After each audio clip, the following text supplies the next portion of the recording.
Quimera Audiolivros apresenta Magnetismo Espiritual, um livro de Michaelos, capítulo 12. Andava Jesus por toda a Galileia, ensinando nas sinagogas, pregando o evangelho do reino, e mirando todas as doenças e enfermidades entre o povo. A sua fama correu por toda a Síria. Trouxeram-lhe todos os enfermos, acometidos de várias doenças e sofrimentos, endemoninhados, epilépticos e paralíticos, e ele os curou. Muita gente o seguiu da Galileia, de Decápolis, de Jerusalém, da Judeia e da além do Jordão. Marcos, capítulo 4, versículo 23. Já falamos sobre os passes longitudinais.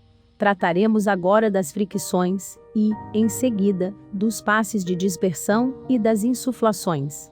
Em magnetismo denomina-se fricção a ação de passar a mão sobre o corpo, sem nenhuma pressão, mas por meio de um contato suave e diretamente sobre a pele. Alguns autores chamam-lhe afloração, quando feita por meio de um contato muito superficial e por cima das roupas. A fricção age profundamente, estimulando, a princípio, a ramificação dos nervos sensitivos do derma, para depois alcançar os tecidos subjacentes e estender-se por todos os órgãos.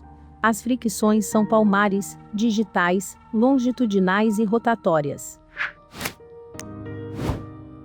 As fricções palmares são feitas, conforme o nome o indica, com as palmas da mão, em cheio, os dedos ligeiramente afastados, sem crispações e sem rigidez.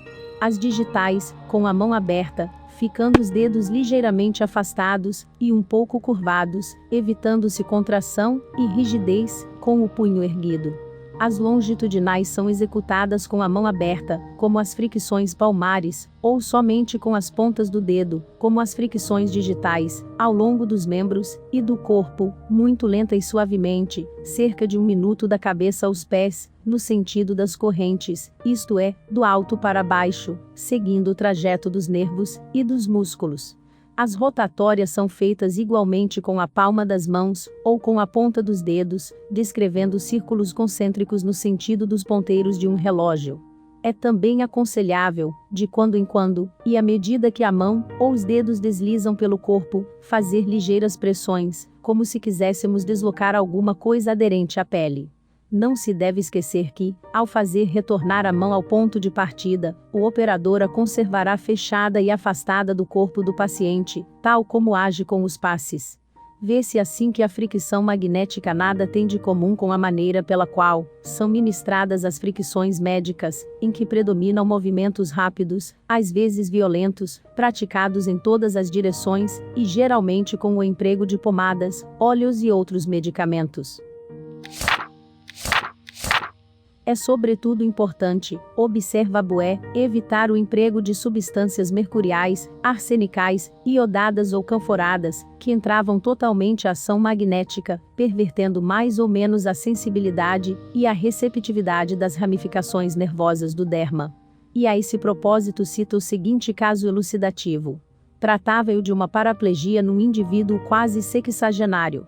Ao fim de algumas sessões, apresentaram-se espontaneamente movimentos autônomos. Simples ações feitas a distância de 50 centímetros, e até a muitos metros do corpo, determinavam profundos abalos nos músculos, e principalmente nos músculos das pernas, os quais iam e vinham em todos os sentidos, qual se o paciente quisesse envernizar o soalho. Sentimos prazer com a aparição desta ginástica natural, que nos anunciava a marcha de migrações vitais, quando, de repente, numa das sessões seguintes, sem causa aparente, o fenômeno cessou, e tudo recaiu na passiva inação dos primeiros dias. Depois de todos esses grandes movimentos que nos maravilharam, não houve um só estremecimento nos músculos. Donde podia provir a brusca reviravolta? Tive em breve a explicação do enigma, interrogando meu doente. Julgando proceder bem, ou, pelo menos, que não pudesse entravar a ação magnética, ele friccionou vigorosamente as pernas com álcool canforado.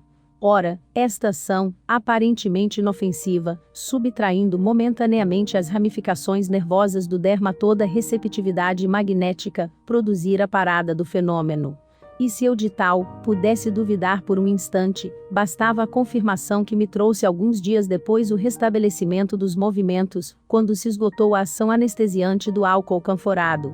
Poderia citar outros exemplos, para corroborar este fato, mas ab uno dicionis.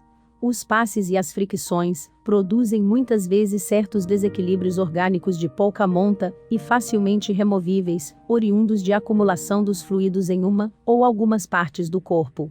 Esses desequilíbrios consistem comumente em opressão no peito, contraturas e espasmos.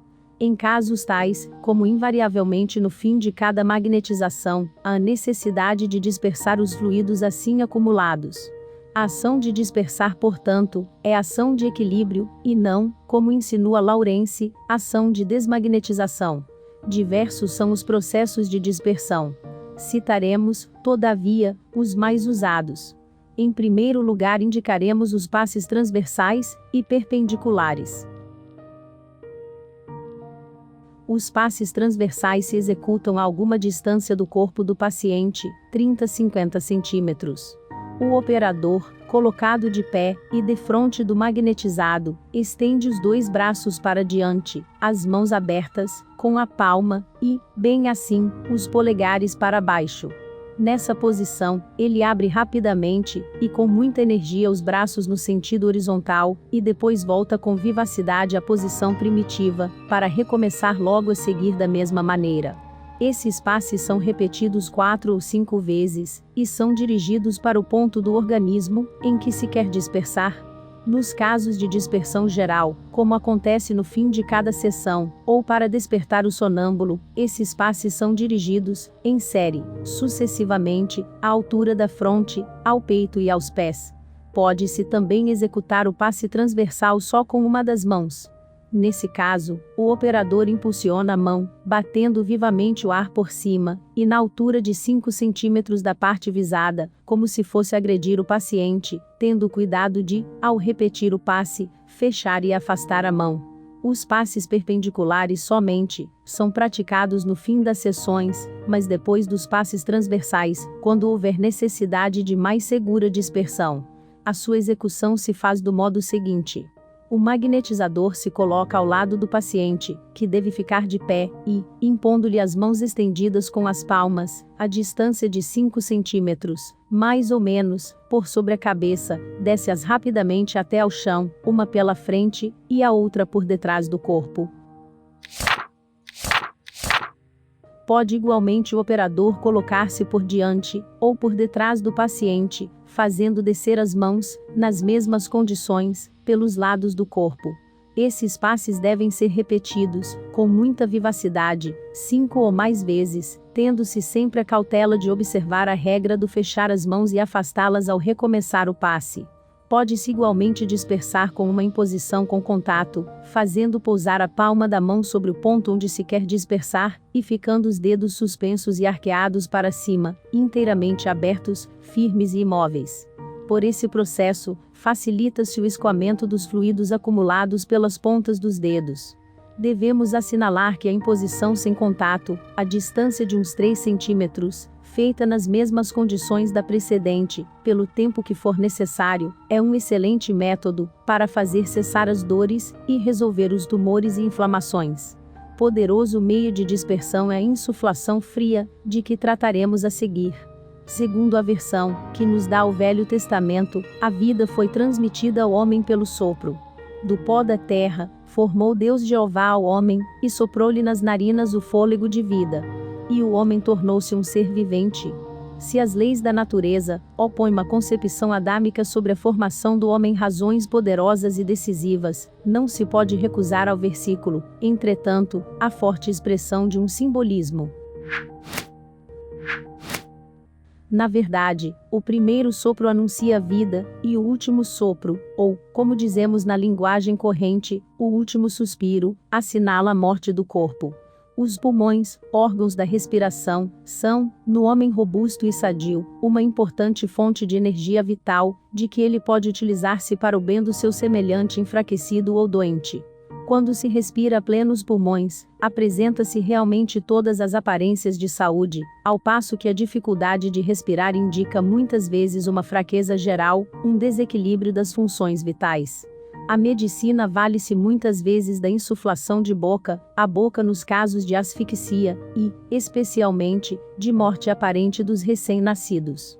Os magnetizadores, em sua generalidade, sempre usaram com êxito as insuflações, classificando-as em quentes ou frias. O processo da insuflação quente é o seguinte: coloca-se sobre a parte do corpo, onde se quer acionar, um lenço, ou um pano das mesmas dimensões, dobrado em 4, de lã, linho ou algodão, preferentemente de flanela branca. Aplica-se a boca sobre o lenço e, enchendo os pulmões com a máxima quantidade de ar que possam conter, sopra-se uma expiração muito lenta e o mais prolongado possível, sem empregar contração, nem força. Esgotada a provisão de ar, levanta-se a cabeça, afasta-se a boca e aspira-se do ar ambiente, pelo nariz, nova provisão, e, aplicando novamente os lábios sobre o pano, começa-se outra insuflação. Aplicadas 6 insuflações sucessivas, é conveniente descansar alguns minutos para aplicar outra série, sendo necessário. Deve-se ter o cuidado, ao recomeçar cada insuflação, em não aspirar conservando os lábios juntos ao pano. Tal maneira de proceder prejudicaria o efeito propulsivo, que é essencial à insuflação, além do perigo de absorções nocivas para o magnetizador. Quando a insuflação desenvolve um calor suave no local, e quando esse calor se espalha gradualmente pelas regiões vizinhas, é um bom sinal, porque prenuncia que a circulação sanguínea se faz livre, e normalmente. No caso contrário, devem repetir-se as insuflações para total desobstrução de qualquer possível congestionamento. As insuflações quentes são empregadas com excelentes resultados nos engurgitamentos, nas obstruções, asfixias, dores de estômago, cólicas hepáticas ou nefríticas, enxaquecas, afecções glandulares, dores de ouvido, surdez, etc., tendo grande efeito sobre as articulações, sobre o alto da cabeça, o cerebelo, as têmporas, os olhos, as orelhas, o epigastro, o baço, o fígado, os rins, a coluna vertebral e o coração. Precisamente porque a insuflação quente é demasiadamente excitante, deve-se tomar o cuidado de não a aplicar quando houver lesões profundas, e, especialmente, nos casos de aneurismas do coração e da aorta, e nos casos de tuberculose adiantada. Deleuze e Dupotet vão mais longe, asseverando que é sempre perigosa qualquer ação magnética sobre os tuberculosos em grau avançado. A insuflação quente pode também ser feita a distância de uns poucos centímetros, em lugares mais acessíveis, como a cabeça, os olhos, os braços, os dedos, etc. Nesse caso, não há necessidade de aplicar os lábios, e, em vez do sopro lento e prolongado, fazem-se expirações muito curtas e sucessivas, como se costuma proceder para limpar os óculos, e para aquecer os dedos e as mãos no tempo frio. Quando as conveniências não permitirem o sopro direto sobre certas partes do corpo, os magnetizadores costumam empregar um tubo de vidro, mais ou menos longo, tendo uma das extremidades aplicada diretamente sobre o pano, e através do qual fazem a insuflação. Sobre a ação poderosa da insuflação quente, é típico o exemplo citado por Deleuze, e também por Albin Gautier. M. Thiriat, professor de ginecologia e médico nas águas de Plombieres, formara segura convicção sobre a ação magnética. Depois de um acidentado parto, a criança estava quase asfixiada, com os batimentos do coração fraquíssimos e lentos. Aplicou, primeiramente, fricções e imersão em água tépida, sem nenhum resultado. Foi então que se decidiu agir mais diretamente sobre o coração e o diafragma. Aplicou na região desses dois órgãos um pano seco e começou a soprar quente sobre o coração, depois sobre toda a parte anterior e inferior do tórax, conseguindo assim estabelecer o funcionamento regular do coração, depois de desesperançado de obter qualquer êxito pelos meios terapêuticos ordinários. A insuflação é fria, quando executada numa distância de 30 centímetros a 1 metro, e, conforme o poder do operador, a uma distância maior. Pode-se verificar por uma experiência pessoal, que a insuflação é tanto mais fria quanto mais longa a distância em que for executada. Faz-se a insuflação fria soprando com rapidez e violência sobre a parte que se quer atuar, tal qual como quem de longe tenta apagar uma vela. A insuflação fria é calmante e refrigerante, constituindo-se um poderoso e eficacíssimo processo de dispersão. É usada com excelentes resultados para combater as dores de cabeça, convulsões, agitações febris, ataques nervosos, etc. Aplicada na testa e nos olhos, desperta o paciente magneticamente adormecido, como também faz cessar as crises na epilepsia. Nem todos os magnetizadores possuem um sopro poderoso e eficaz. K. Agnete afirma, no que lhe diz respeito, que não conhece recurso tão poderoso, citando, a propósito, o caso da sua sonâmbula Adélia Maginotti. A sonâmbula era lúcida. K. Agnete dava, invariavelmente, aos sonâmbulos lúcidos plena liberdade de apreciação, discussão e ação, durante o sono magnético. Em consequência de uma alteração com seu magnetizador, porque este não quis consentir que ela se erguesse da cadeira sem ser antes despertada, Adélia Maginotti resolveu abandonar a sessão naquele estado sonambúlico. Depois de ter empregado pacientemente todos os meios suasórios, a sonâmbula o desafiou a impedir sua saída.